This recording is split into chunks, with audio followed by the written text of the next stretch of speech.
What's going on, everybody? Weston Hockwitz here at PackersNews.com, joined alongside Pete Doherty. On the eve of free agency, Pete, some news coming out today about Raji and the Packers' chances of possibly bringing him back on a one-year deal.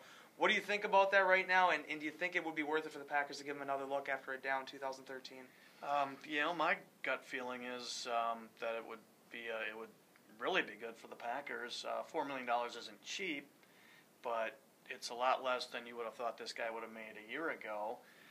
He did not have a good year last year, but if he's willing to accept this deal, that means he already knows that the free agent market isn't going to be nearly what he thought it was going to be, and that his value has dropped in the league.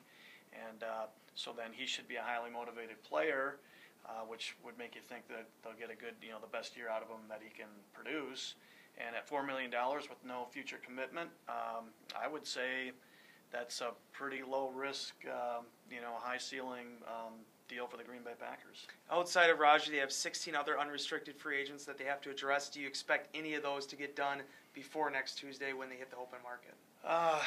Don't know for sure about that. I could see maybe a guy like John Kuhn getting something done this weekend, or maybe even before then. Shields looks like he's probably going to be hitting the market. I guess most of these guys will hit the market, and that'll determine the price, and a few of them will trickle back into the Packers. And especially if Raji re-signs, it'll probably be a fairly normal Packers offseason. Maybe they sign a guy or two, kind of bargain, lower level, $1.5 to $3 million contract a year contract for a defensive lineman or two.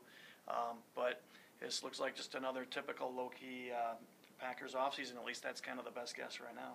Raji, if they put him at nose, is that where he has to play if you see him coming back? I know some reports have said they suggested that that's where he wants to play. Oh, I'm sure that's true. Mike McCarthy basically alluded to that at the combine. He talked about that Raji would be playing a different role. That's where he played his best football in 2010.